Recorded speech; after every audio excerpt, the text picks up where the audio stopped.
Okay, so I think we can begin with the discussion. Mm, like I said, we were discussing few things in other classes. So on green rating systems, in solar passive designs, strategies, UHI, and then in last class yesterday we were discussing about building bylaws, and how do we bring this energy efficiency in building bylaws. Uh, now what we will do is see these are like theory, okay, theory, and how do we bring it in practice. But actual thing lies here, okay, how do we actually do it on site, right? And what are the tools and techniques that we have in hand, so that helps in implementing these ideas, okay, these strategies. And how do we make sure that these strategies or these ideas that we are actually thinking of is implemented inside, and whether we will be in a position to analyze whether these strategies are really working or not.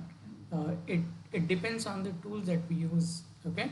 So and because of advancements in technologies and tools, the softwares we have in hand, there are so many sophisticated tools through which these strategies can be very well executed and tested, assessed whether what is the efficiency in which it is working, and so on and so forth.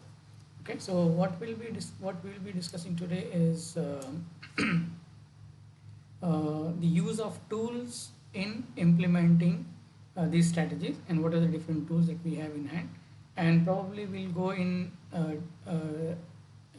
deep, but I'll explain you one case where how this is done. Okay, this is one example. This should not be considered as the example. Okay, this is one of the example that I'll be showing how it is done, how it can be done as well. Okay, so I am expecting that this lecture will help you in analyzing, in understanding the use of tools and computers in implementing, in building, or in analyzing these green initiatives. Okay, so that is the intent of this discussion. I hope I will be able to convey what I'm trying to say through this topic. When we discuss about this use of tools or use of computers, one of the common word that we will come across is simulation research. Okay, simulation is what, like we recreate the real world in computers, and then we see how the virtual virtually created city or virtually created buildings can be analyzed and retrofitted, and are subject to a number of critical analysis, so that in real time, okay, this is implemented, because we don't have to do real time experiment, if you are able to do, if you are able to simulate this in virtual world. Okay, and this is one of the research methods that is available for architects and planners, which is effectively used. And it is of course an emerging field.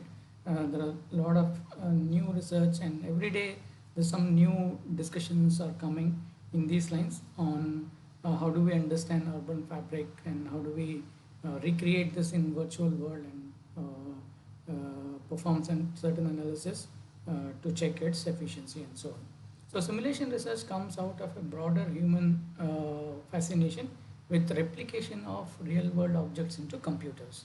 Okay, so we will be using advanced computing and computers in this process to understand the city, or to understand the building, how the building works, or how the city functions, and so on and so forth.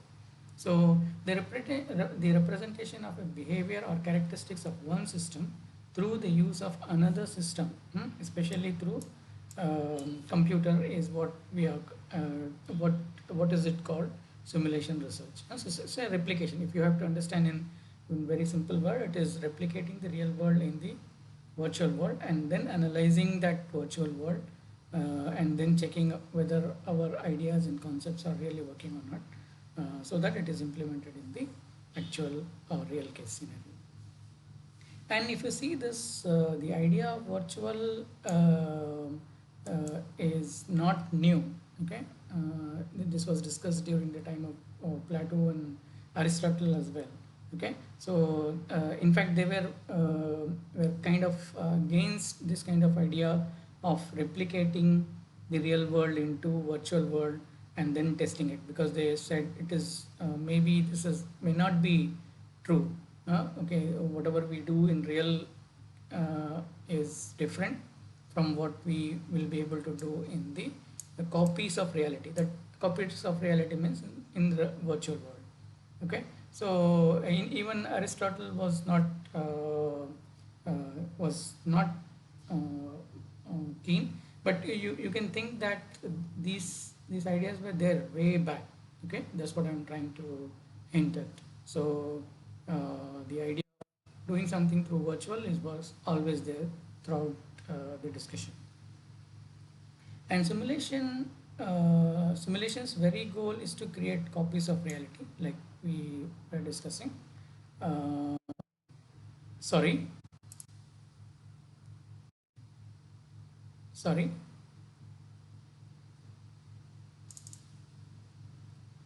Okay. Um, when we discuss about this, creating a copy of real world in virtual system, the important question that arises is how accurately can we recreate the virtual and the real world environment into virtual uh, platform. Okay, what do this copy of real things leave out about those real things, and how accurate? This is the most important question. So this is where a lot of research happens, and how do we actually replicate the real world, and to what extent we can actually do, and where do we go, where do we make errors, all that. Okay, so we can experience emotions stirred by the representation without undergoing the dangers of real things that they represent. Although there is some speculation that how how accurate these models are. However, in some extreme cases, okay, we need these simulations and we need these kind of tools, so that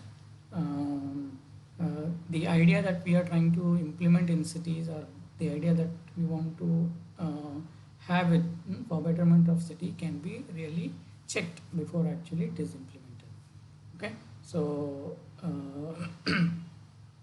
and if you see, this has mainly came in environmental technology research, where the idea of recreating the virtual, recreating the real world in virtual environment, and how applying through are using these virtual realities for environmental aspects, in combination with correlational and uh, qualitative designs for understanding people's reaction to varying settings.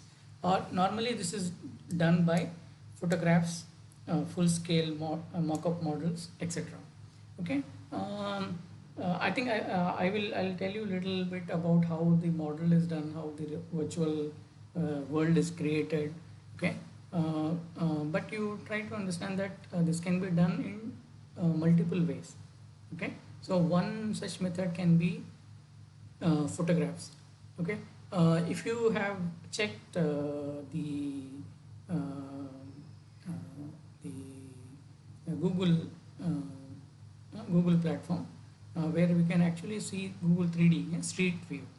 Okay, I hope everyone has checked uh, street views, right? Of course, not much of the Indian cities are there, but European cities and European and American cities are there, all at a street view. Have you tried that sometime? Have you guys tried that?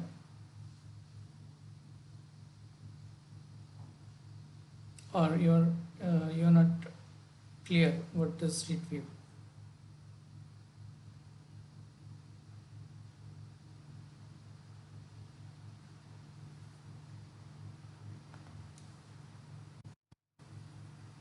Sorry.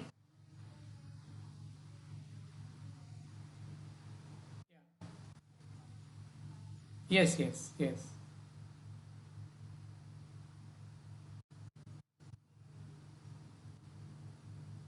Yeah. Mm. Yeah, true. Right. Yeah. Yeah. And if you know the technical aspect of it, if you it's all constructed using photographs. It is, we don't actually see the real three-dimensional city, but it is only photographs. It's all stitched together. That gives a picture that it is actually three-dimensional space. Okay. And whereas actually it is a photographic view that we are seeing. So at the same time, we can also do three-dimensional model as well. In some of the tools, we can exclusively do this three-dimensional analysis, three-dimensional real buildings, and then do certain analysis as well. I'll be showing some examples of how these are done, and these have been done in a case study. Okay. So if you at building level, simulations are used in case of emergency. For example, let us say we have to create a scenario where these tools can be applied in buildings, or these tools can be applied in city. For example, let us say if we have to evacuate people from building during fire. Okay. So we one is in the conceptual state or during designing stage itself, these tools, these simulations tools, can help in recreating or these scenarios in virtual environment. And many such iterations can be done before identifying or before locating correct size of staircase, correct kind of refugee space, and so on and so forth. So this is one case. Other, for example, in another application can be, let us say, in public spaces. Okay, especially in railway stations and or huge gathering spaces, where where stampede kind of situation may arise because of a lot of people coming in. So in those cases also we can do simulations. We can do actually, there are specific tools, for example, space syntax. Space syntax is one of the tool that is used for modeling or understanding how people move and what is the interaction between one corner of street to rest of the place, and so on and so forth. Okay, so these simulations can be used at that stage as well. Primarily, simulations at planning and architectural level, it is applied in early design stage. Okay, so this is why I brought this discussion, and probably we'll go in deep about this only. Okay, for rest of our discussions from now. Okay, so and if you remember, I have said many times in earlier discussions also, whatever we do, we should do it in the initial stages. Okay, initial planning stage or initial design of building stage. Okay, so that all these strategies or ideas that we want to implement can be done at design phase itself. Okay, later it is very difficult to change, modify certain things. Okay, so that's why the emphasis is given for early stage assessment of designs and planning initiatives. For example, virtual reality in schematic design and design development, rapid prototyping of ideas, all these things are possible. And the third thing is integration of simulation softwares. Okay, so simulation research is actually done through tools. Okay, we should be aware what are the tools available with us what tools can give what results, what analysis can be done using tools. For example, let us say for building scale analysis, we have tools like IES, Transys, Equus, Design Builders, and DOE. So these tools will help in total whole building simulation models, where we can do how much total energy it can consume, what is the performance of envelopes, how much daylighting it takes. Okay, so in fact we can model how much cooling load it requires, what is the chiller capacity. All HVAC systems all can be designed and visualized in this tool at building level. At neighborhood also we have tools. Okay, we have tools like Urban Sim, ArcGIS, virtual reality template, city template, using City Engine or NVMet. Okay, ArcGIS, probably I hope you must have heard of GIS. Okay, Geographic Information System and its application for urban studies and so on.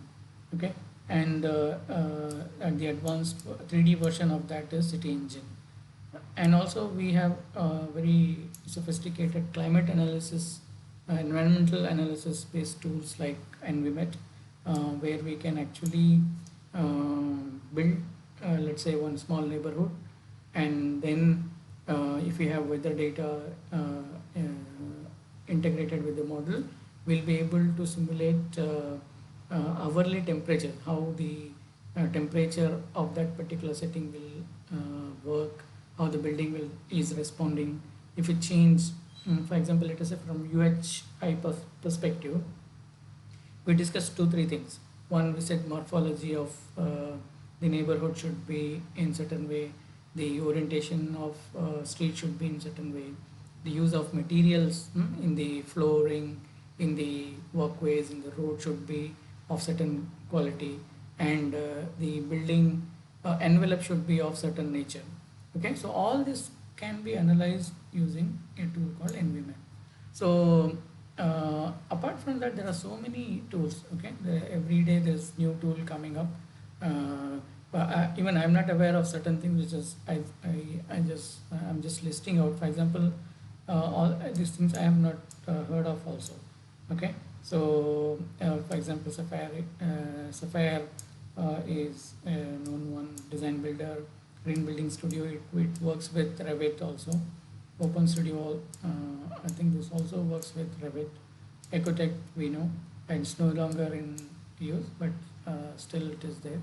Equest, Energy Plus, these are commonly used. IES, Trans, for example, so if you're interested in modeling HVAC systems of buildings, so Trans can help you in that, and there are other tools as well. Okay, there is no limitations to number of tools. There are so many tools. Some of them are freewares also. For example, this is open source uh, software, where whereas these are IES is commercial software.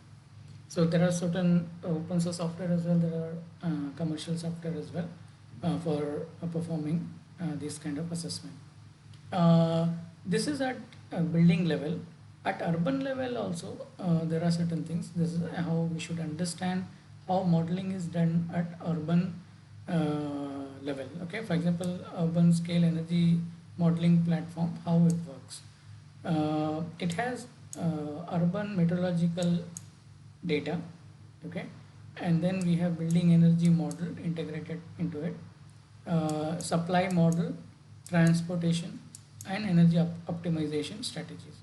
So based on this framework, the model works and iterations are generated through inbuilt algorithm, and also through some modification, that additions that we make in terms of strategies and so on and so forth. Okay, uh, and one question that may come across is, uh, how do we select these tools? Okay, there are, as I said, so many tools are available. How do we narrow down to one or two tools? Okay, for example, if you see Griha says it has already some recommended softwares. So if you want your building to be Griha rated, your whole building simulation should be done through the tools or the software that is already listed in their manual. So that has to be kept in mind. Similarly, based on our requirement, based on the availability of tool, availability of skilled person, the uh, the appropriate tools will be selected for analyzing a given condition. Okay, so we have understood a bit about building model. We know how buildings are three-dimensionally made. What, how, how do we do that? Since the topic or the subject is about little broader green urbanism, how urban fabrics can be modeled? What are the ways in which it can be modeled is something which is interesting, fascinating, and a lot of research has gone in this dimension as well. And we will also go through uh, in detail about how modeling can be done at urban scale. Okay, for example, 3D city models. How is it done, and what are the different tools that we have for modeling it, and how we can use this extensively. Okay, since the in fact we can discuss at building level also, since the subject is of little broader. So I'm not discussing how individual buildings are modeled, but we will see how city uh, 3D city models are created, virtual city models are created for analysis. Okay, so in last decades, 3D city models have been predominantly used only for visualization and navigation perspective. Okay, but things have changed because of the advancement in the softwares and the technology that we have. Now it is being used in widely in many applications, particularly in urban planning and urban design, related design decision making. 3D city models are extensively used. Yeah. However, in today's context, they are being increasingly employed in considerable number of domains for a larger range of tasks beyond visualization. Okay, it's not about, for example, the very Google Street View that we talked about. It is only for visualization perspective. We can't do any analysis through that. However, for planners, architects, the decision maker, maybe visualization alone may not be good enough. Okay, we need to analyze little more than that. So this is one of the emerging tool. This is one of the emerging field where current research have been done on how this virtual cities can be created, and how these virtual cities can be used for different analytical purpose. Okay, so if you see the definition of 3D space, okay, what is a 3D space? A three-dimensional geoinformation is a data that describes geographic features in 3D space with x, y, z as coordinates. Okay, one of the subsets of 3D geoinformation are 3D city models, which are usually defined as a representation of urban environment with a three-dimensional geometry of common urban objects and structures with buildings as most prominent feature. Okay, there are so many technical words out there. Maybe we can see one by one. For example, geoinformation. Okay, so this itself is a course. Geoinformatics is a course. Probably you will be aware. Okay, where how do we understand this? Maybe we can say that information about Earth surface. Okay, digital information about Earth surface. Okay, we normally we see plans which are in two dimension. We can see plans in two dimension. However, if we add height component also into that plans and master plans that we have of a city, then we can create a three-dimensional space. Okay, and it also says it is a subset of one of the subset of one of the subsets of 3D geoinformation is city models, so virtual city models, which are represented by urban environment with three-dimensional geometry of common urban objects and structures.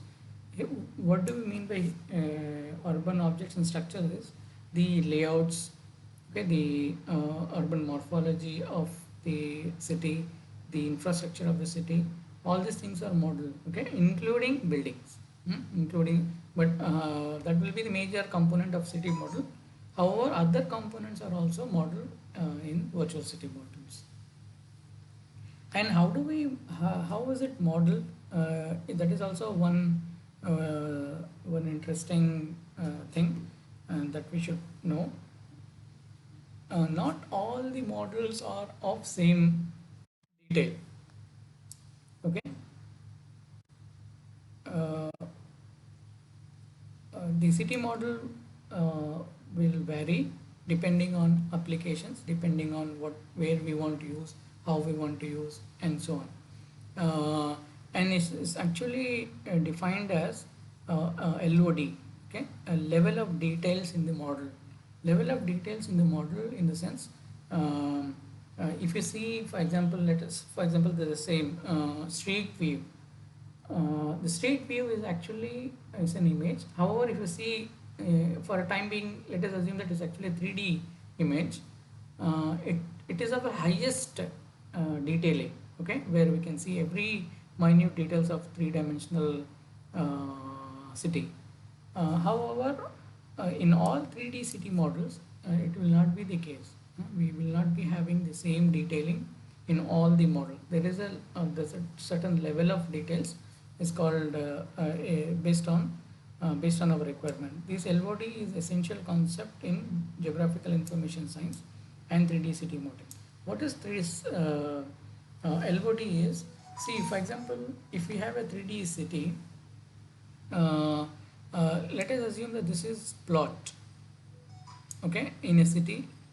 This is a land or where buildings are there, some activity is happening in the city.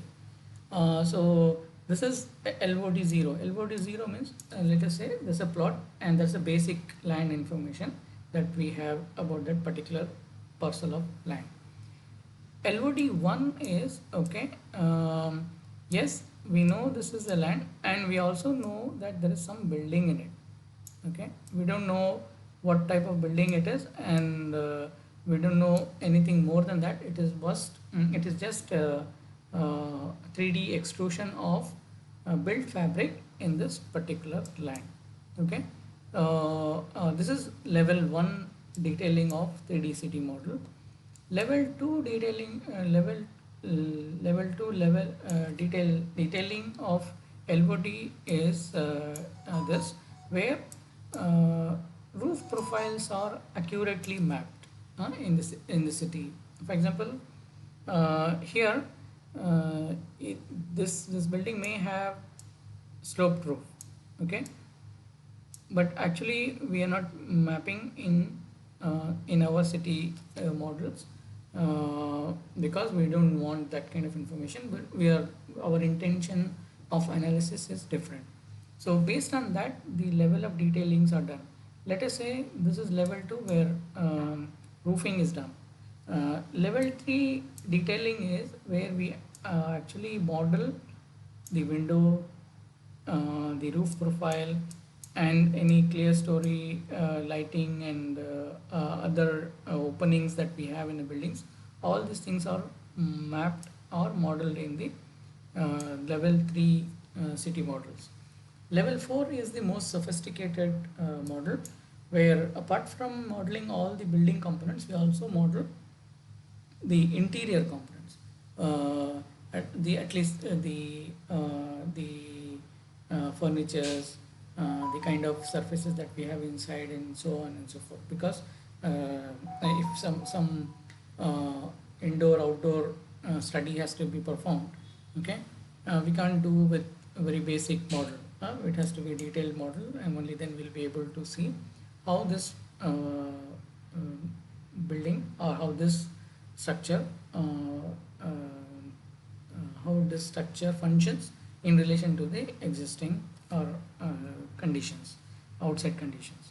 So city model can vary hugely from a very basic model to very detailed model, depending on what analysis that we want to do. Okay, so in our case, I'll be describing in detail about using this abstract, very abstract model of uh, detailing of this nature, what analysis can be done, okay, at urban scale. Okay, so one example, I'll be going in detail so that we have some idea about what am I talking. Okay, and of course, types of city models and their application. Following analysis are a convincing case indicating the benefits of using 3D city models, as some of them are not possible with 2D GIS, or they provide an added value to 2D GIS. Example, more accurate results in insight. Before I show what are these 3D city models, I'll ask you your opinion. What do you understand? What have you understood by this 3D city model so far? I've talked about 2D city, and I have talked about 3D city. So if somebody can explain or some quick points on how it is different, how 2D is different from 3D, and what analysis that can be done in 3D which cannot be done in 2D, and what have you understood by 3D city model as of now? Any one or two quick points?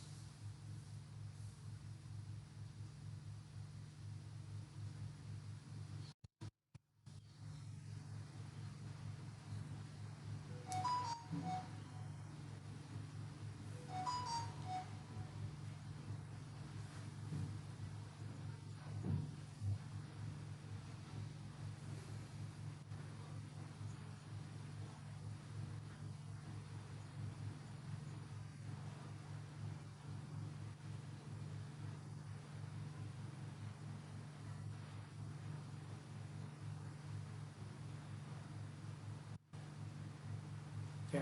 Okay. Any other point?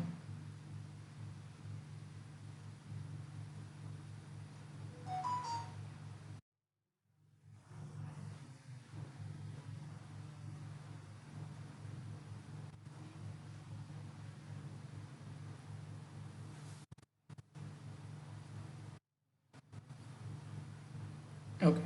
Yeah, I have one basics question, scientific science related. We see in 2D or we see in 3D? Our eyes are trained to see in 2D or 3D? 3D, right?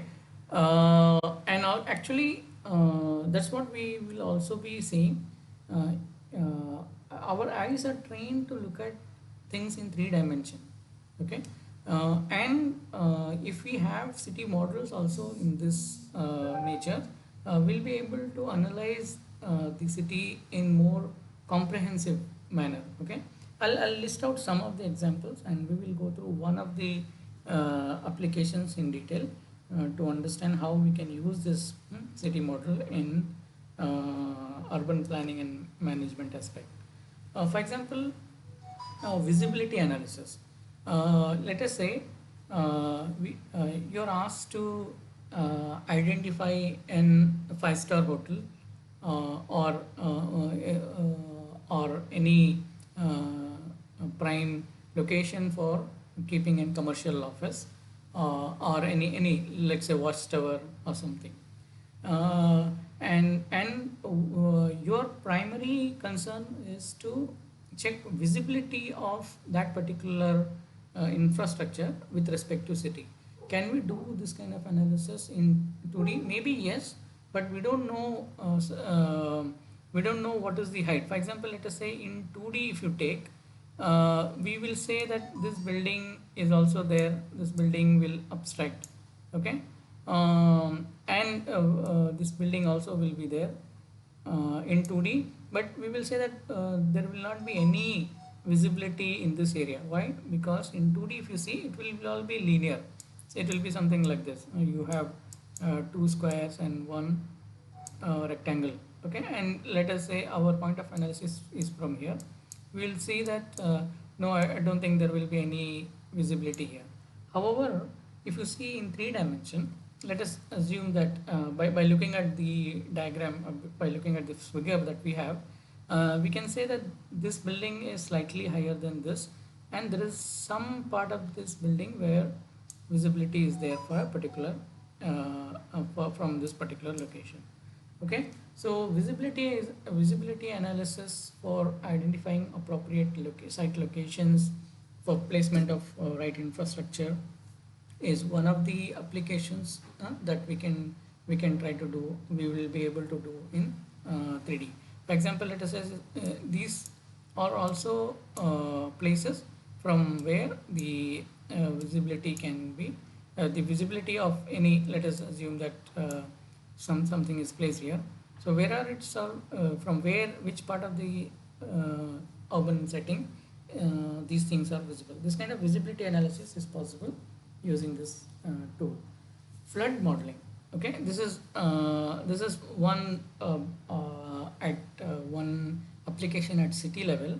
Okay, let's say this is if we are doing this for emergency or for resilient city planning or flood resilient neighborhoods. Okay, so flood simulation is another application where we'll be able to map and model the indentation of water in urban areas. Okay, and if I think if I remember, I have also sometime have said about we did a similar exercise for Chennai flooding, and we are able to map how the indentation of water occurred before and after floods.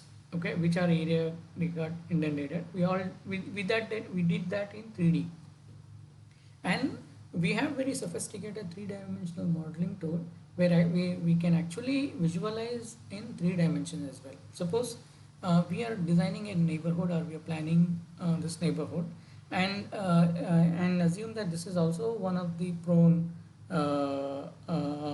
zone for flooding, and we want to create scenarios. We want to check which part of the area will get inundated. Can we take any appropriate measures to reduce the impact of flash floods or urban floods and so on. So flood simulation 3D analysis is also one way that we can use this for. And also now let's say I have not put a slide for it, but actually we can also do climate change modeling. Let us say sea surge, right? We must have heard the sea has in some places it has resided, in some places it has taken, it has come, it has surged into the city fabric. Okay, all this modeling can also be done using this 3D analysis. And one of the other application that we can think of when we talk about 3D model is noise mapping. Okay, I don't know whether you have heard of this or not. We normally do this at what is auditorium. We try to simulate what is the acoustic level of auditorium, whether everybody is able to hear a particular decibel level in that auditorium or not. But we normally don't think of sound as a element or sound as a unit of analysis in city. Of course, we heard about noise levels. Okay, noise pollution we heard about, but how do we actually analyze it? How do we actually do it is a big subject. And now, of course, 2D analysis was always there, okay? But now we have 3D analysis also for, uh, let us assume this is railway lane, okay? And this railway line is creating noise. And what is the buffer? How till what extent we can hear a particular level of dB, and accordingly the building restrictions or the planning of this area can be carried out, okay? And this is at little macro scale. We have There's one of my student who has just submitted her PhD. Her PhD was on modeling sound in a park, okay? Soundscape of park, we can say. Let us say we talked about street view, okay? We can model the entire street, or let us say a park and its surrounding. We can actually visualize, okay? Okay, I'm here, let us assume I'm here, and what this is the building surrounding it, this is what I see from here and here and here. That's physical environment. Can we model sound in 3D? Yes, we can model sound in 3D as well. Okay, there is one published a recent paper also on this. Um, how landscape elements uh, influence the soundscape of part. How do we model soundscape of part? Three-dimensional soundscape of part. All these things are possible using this tool. And of course, one of the major applications that we commonly use using this 3D city model is estimating the potential solar potentials, solar energy potentials in rooftops. If you see MIT, I think this is a portal in MIT. You can just Google it, MIT solar energy rooftops. There is one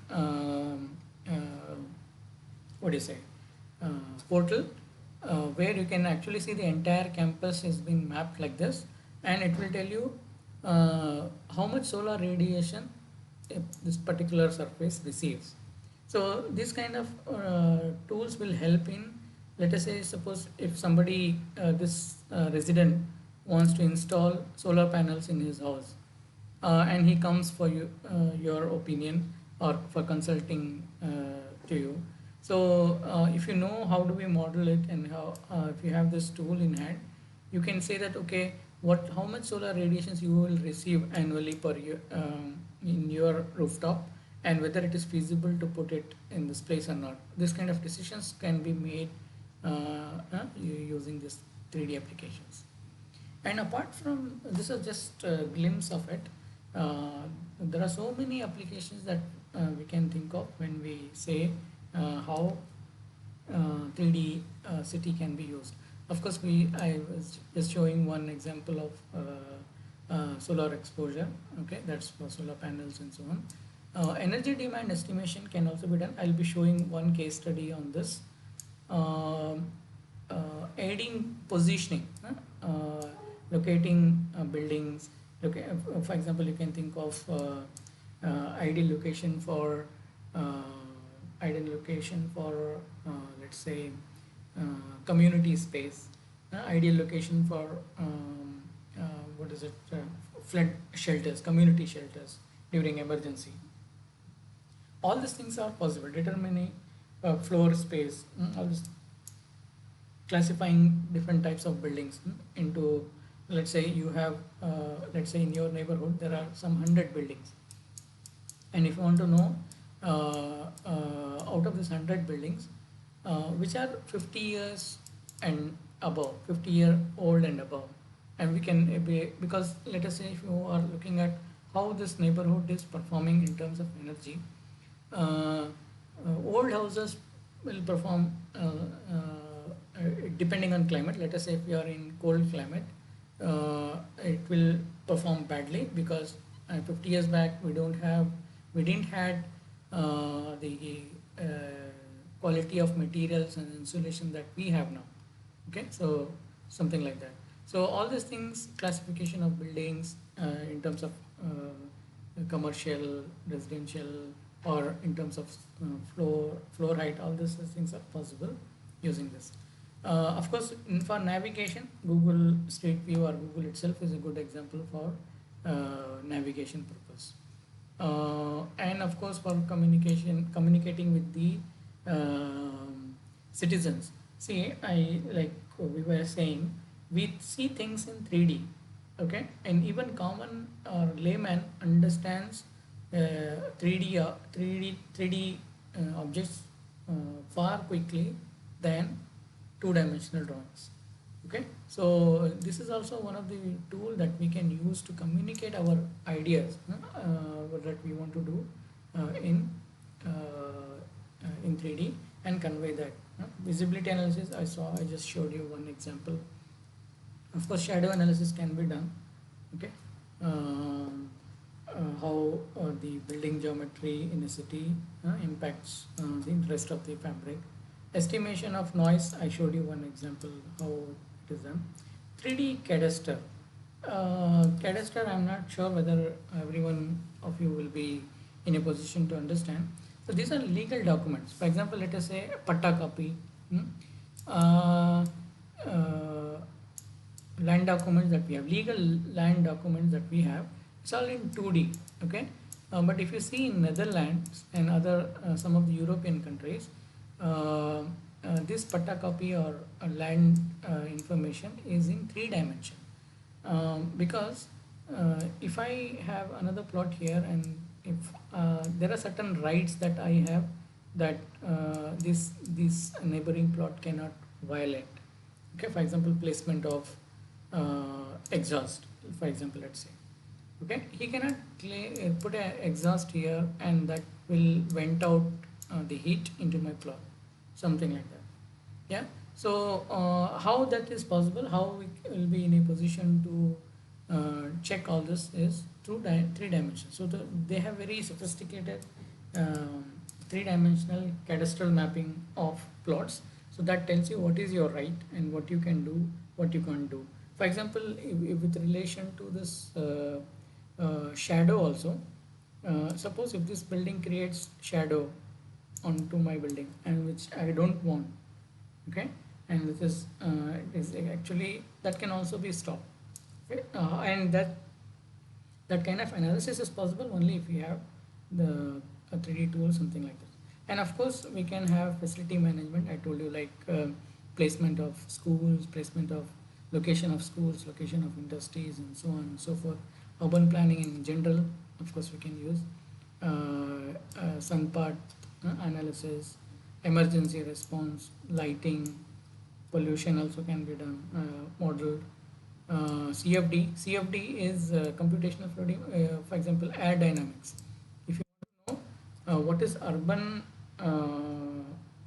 air dynamics and how it is impacting the city, okay, so that is also possible. Seismic damage estimation analysis, similar to flood, we can also model this. Flood simulation, I showed you one example. Change detection, for example, let us say we have certain ideas for a city development. Okay, city planners or the development authority of that city comes out with certain idea. Okay, uh, this is today, and 50 years from now I want the cities to be something like this. Okay, and this was done, let us say, in 2000, the master plan for uh, was prepared in 2000, and this is projected in, let us say, 2040. Okay, and now I want to know in 2020 what is the state. Okay, whether I'm going in this part, or whether I have deviated from my actual part. How this change can be detected can also be visualized in 3D. Okay, I'll show you. There's one example with me on how this is done. Volumetric analysis and density study is also one of the commonly used study using this 3D. I'll be discussing little bit in detail about this, so that we can just how we can using very basic 3D information, what analysis can be extracted. That's why I just wanted to highlight this in one of my in detail through a case study. What is a 3D city model in volumetric study? Okay, what is a volumetric study? Is actually this is taken from chemistry. For example, if you introduce one component, one element into another X.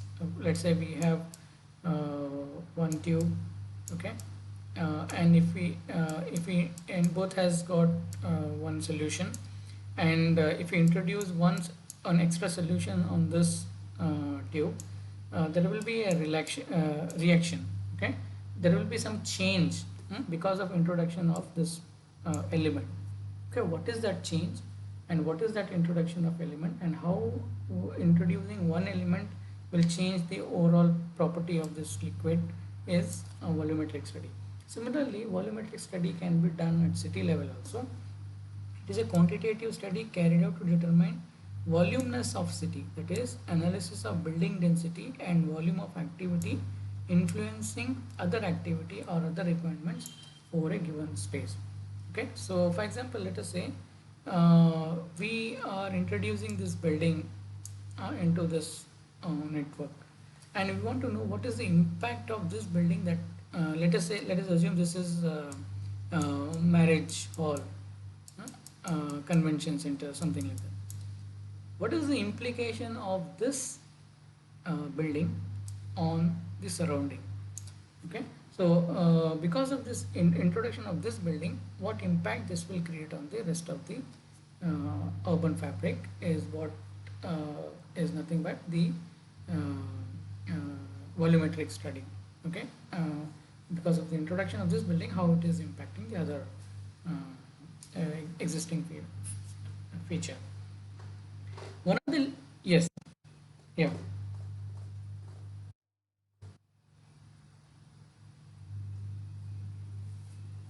yeah. Now can you hear me?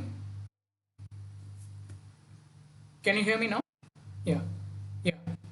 Yeah, actually, let us say volumetric study is it is a kind of a relational study. Suppose if you introduce this building, and if you want to know what is the implication of this building on the immediate surrounding. Okay, so one of the limitations that we have in analyzing urban fabric is uh, uh, we don't have this kind of three-dimensional data for analysis. That's our major limitation. None of our cities, for example, even street view, okay, which is used only for navigation purpose, even that we don't have in hand, right? We are all aware of that. So if we make a three-dimensional model, we'll be in a position to comprehensively understand city. Okay, and it is not the case in our city only, or in our country only. It is there in most of the country. Only few advanced countries have three-dimensional city models of their place, and then they use it very conveniently and more in more scientific manner. And also, we are the shortcoming of our conventional technique are evident in many metropolitan cities, where actual development has a temporal and spatial planning overrun. So what I mean by this is, uh, like we said here, uh, we were we had visualized something for 2040, okay, based on our two-dimensional analysis. However, um, it's all 2D. We make plans in 2D, which our policies, we try to implement all this in 3D. 2D, we don't know actually what is happening currently now, and whether we are heading in correct direction, or we have already achieved that. All these things are remains a subject of debate, where sometimes we exceed what we wanted to do. Okay, sometimes we the city grows more than what it is supposed to grow. Okay, so both temporal here means time, spatial here means in terms of spread. Okay, so both things can happen. Okay, we will not be able to visualize whether using only two-dimensional conventional techniques that we have, this issue will remain. So that's why the current planners for the in developed countries, they use three-dimensional analysis to visualize both in terms of time and also in terms of spread. Okay, so this leads to one basic fundamental question: can 3D city model with its visualization and analytical methods support designers, planners in obtaining a greater understanding of given urban problem and enhance planning or design and decision making process? Okay, so what I'm trying to highlight here is uh, uh, how these city models will help in understanding the city in a urban problem, understanding city's problem in a greater way, and how these understanding will help in better solutions, coming out with more scientific solutions. Okay, that is what the intent of all this tool is about. For example, let us say I'll give you one example through a case study.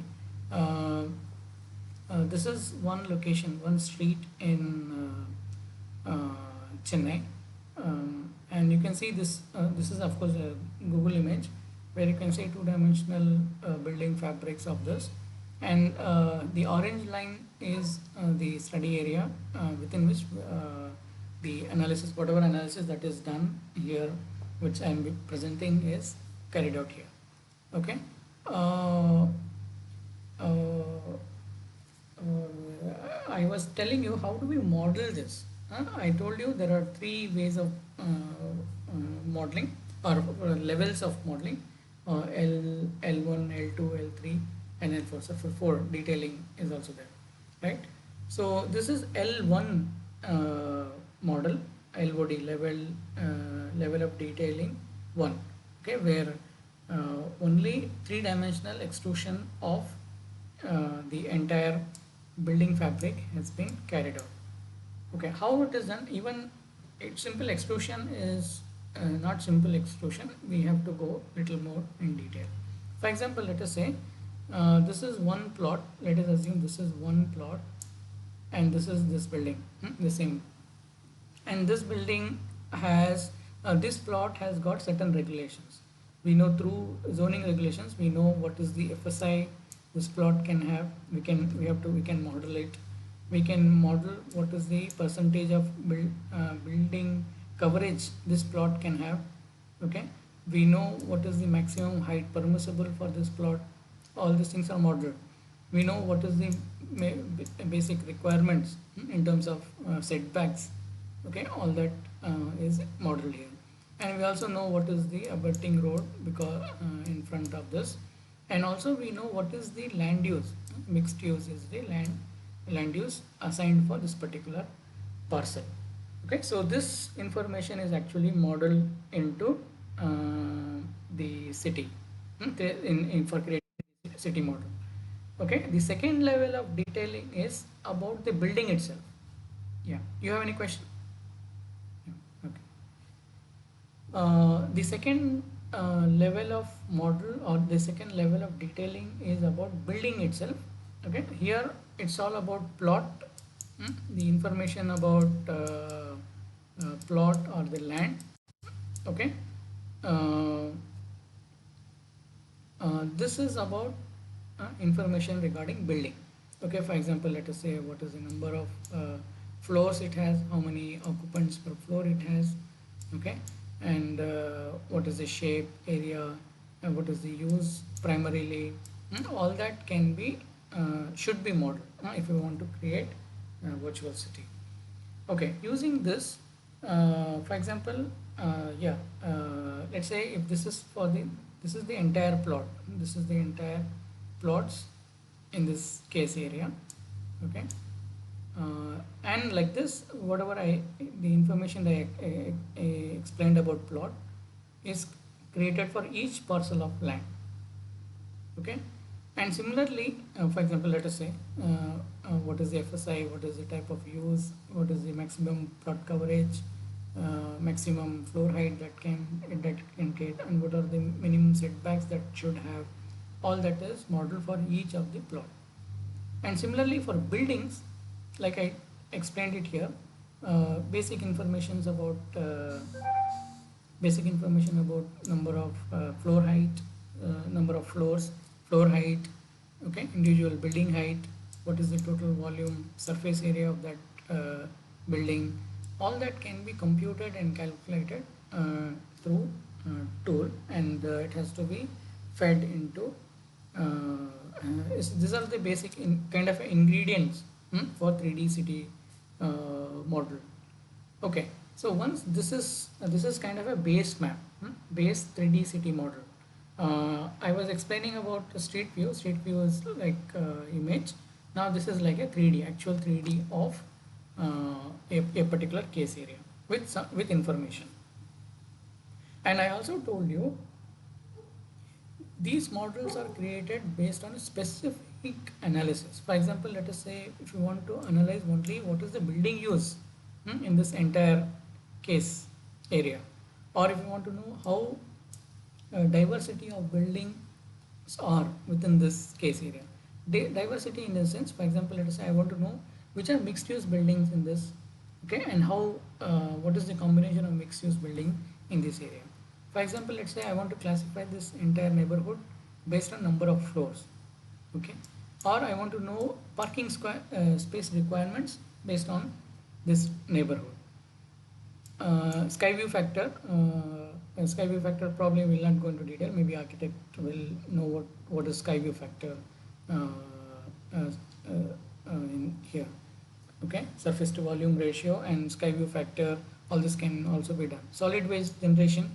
Suppose if you are planning, let's say this is our neighborhood as a plan of analysis or unit of analysis, and you are assigned to come out with collection point for solid waste, and if you want to know how which is the closest point, how much waste is generated in this neighborhood, and where do you place appropriate collection points, all this can be done. Similarly, for example, water supply can also be done. I'm going to explain you how water supply can be assessed using this tool. Of course, the reverse of it, wastewater can also be analyzed. For example, this is analysis of water supply demand. Okay. For example, these are major discharge points from which is actually connected to rest of the other part. Let's say terminal point. Okay. There's no.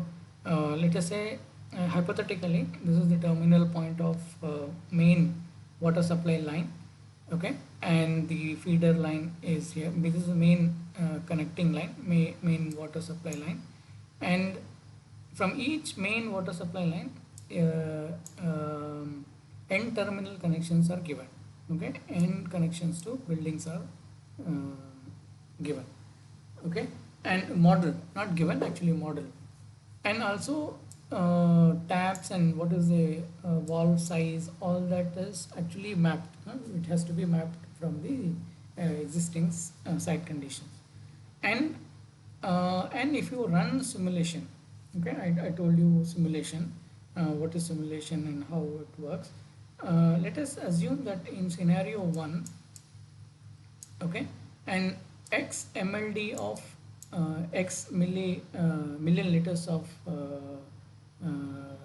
mld of water is pumped from the station. Okay, how much time it will take to reach the last building, okay, and how much water will be is consumed by each unit, okay, and suppose if the same thing, okay, if I do this, this is scenario 1. In scenario 2, I just double the number of inhabitants. For example, let us say here, just theoretically, okay, only 100 people are here, and here 200 people are here. Okay, obviously, once population increases, the water requirement will also increase. So, because of this increase, how this network perform? Okay, what will happen to this network? Whether which area will get water, which area will not get water. This kind of modeling can be done very effectively using this tool.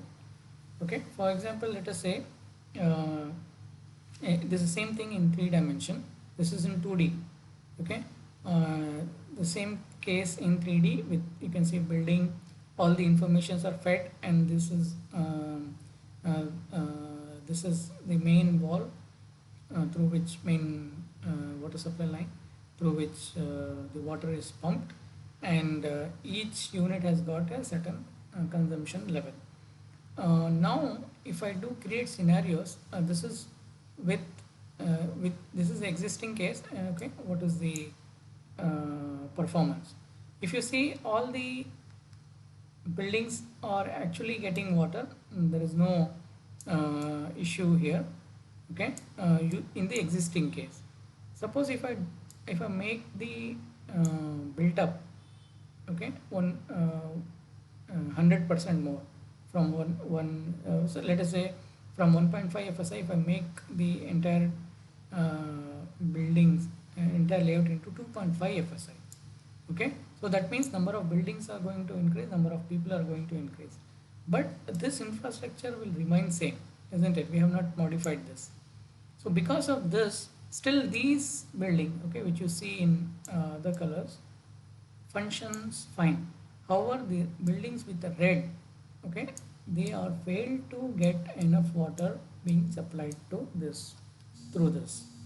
Okay. Similarly, if I do this, if I increase the FSI by 4, and you can see that even these buildings are also failing to get required water supply because of change, because of this change or increase in population or increase in building.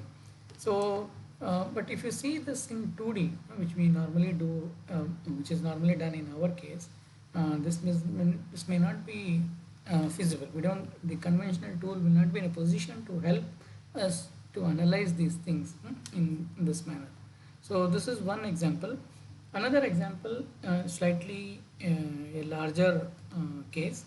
Again, this is in Chennai, a part of T Nagar is modeled in the same manner which I explained you in the previous case. Okay, so this is the entire site study area. You can see the brown line that you see is a study area, and buildings are, you can see the buildings footprint that you can see, and also the entire land use. Okay, what is the use? Residential, which are residential building, which are commercial land use, which are institutional open space. Plots are mapped actually. Okay, how much? For example, you can see here residential use. What is the percentage? The 69% of the plots are actually residential. Commercial, what is the percentage? What is the total plot area? And how much is the footprint? What is the coverage? And so on and so forth.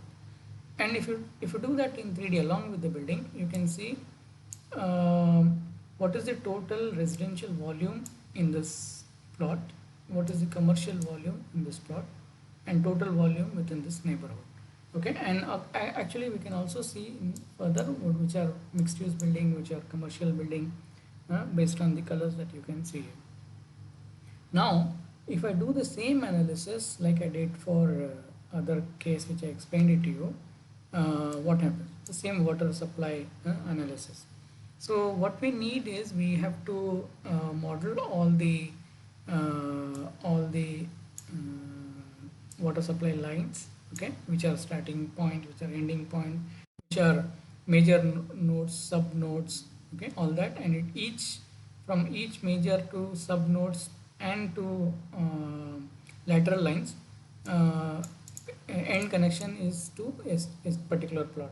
Okay, and using this we will be able to model how much water should be supplied from the actual main node, so that water reaches all the places, okay, all the last plot that we have in hand. Okay, so I if you see, if I have to look at this in three dimension, the value you see here is uh, this much MLD, okay, million liters of water is needed uh, to pump. It should, the quantity of water should be this much, so that it reaches out to each of the point. So if you see that in 3D, we'll be able to see floor wise also. Okay, suppose if this is an apartment, okay, let us assume this is one apartment, we'll be able to see whether this floor is getting water, this floor is getting water or not. Okay, so this kind of analysis is possible only using 3D analysis that we have. I'll tell you the same thing. Okay, this is water supply analysis for the existing case. This was done in 2013. Okay, um, uh, these red buildings are one where there is a shortage of water, because of the current development that is taken place. Okay, and if you increase or if you increase or decrease FSI, there will be more buildings that will have issues.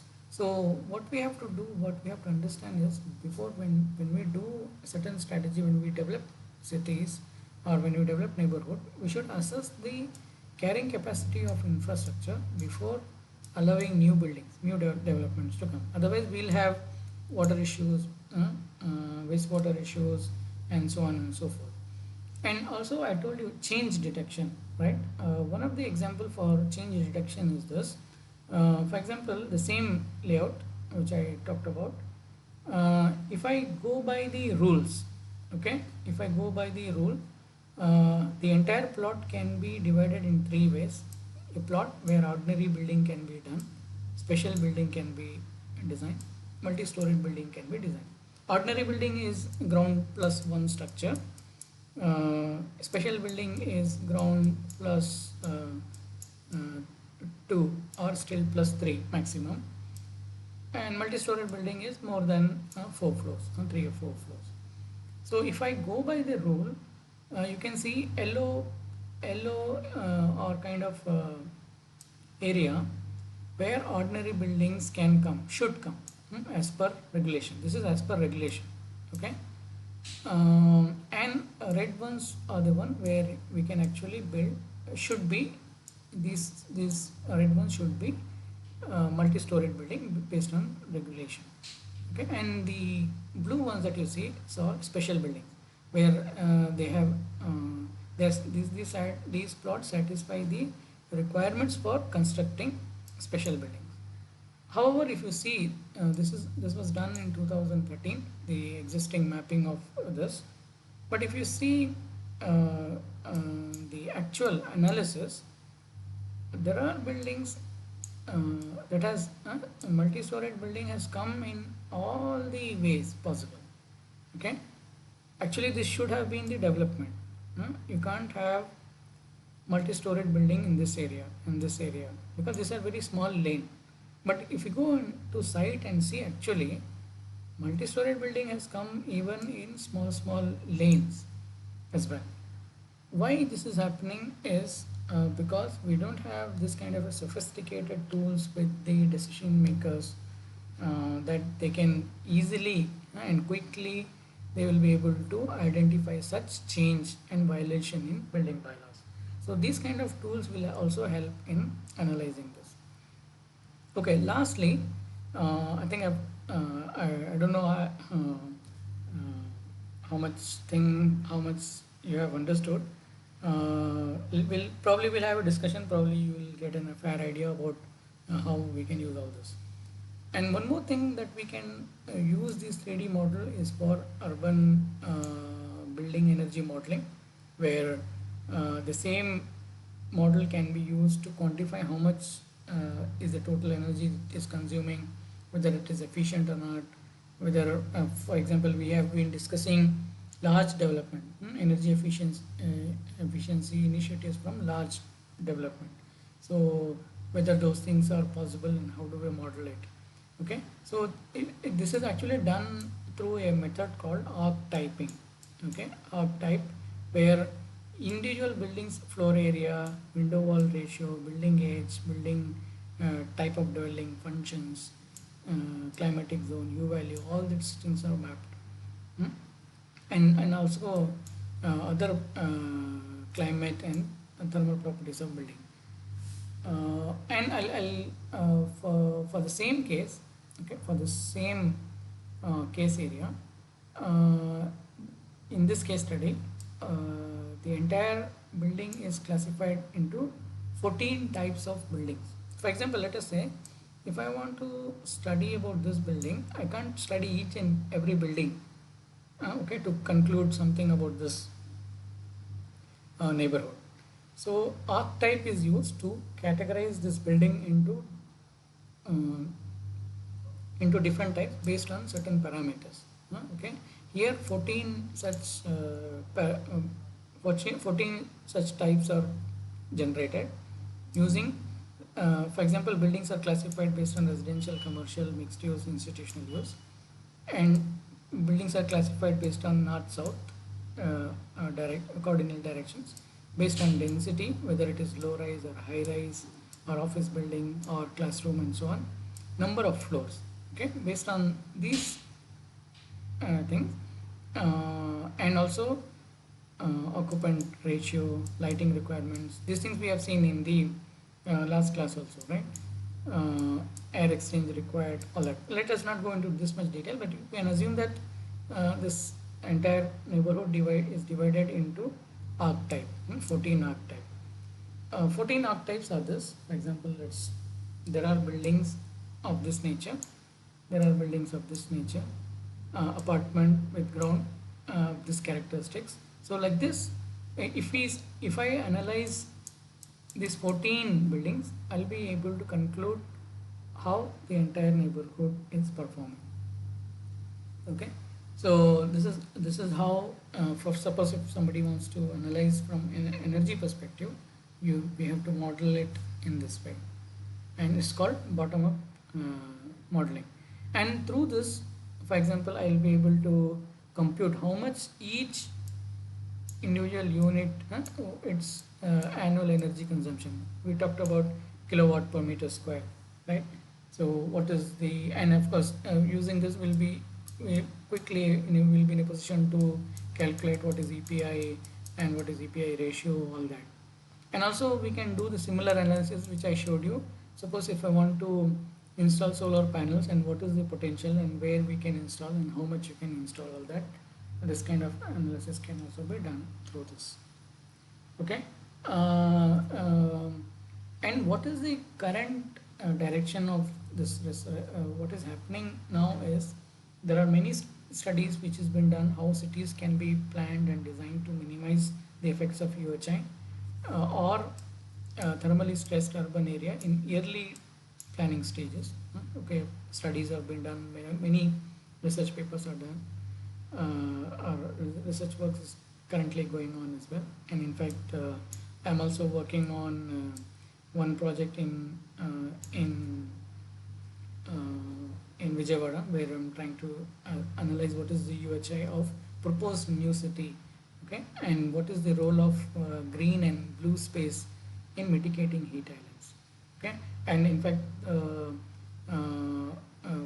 we can do, there are studies which has been done on green and blue and wind in defining urban climate. What is the effectiveness of green and blue in planning stages, urban planning thing, and how we can use wind in the initial stages. And also we talked about zoning also, right? So how zoning regulations will help in improving the ventilations and so on and so forth. Okay, so there are so many things that has been happening. If those who are interested maybe can take up or can think of doing something or develop your understanding in these lines. Okay, I think that's it from my side. I have the initial part of discussion which I showed is from this case studies, and the other two things are taken from research papers. Okay, where if you are keen, you can just go through in detail about this. Yeah.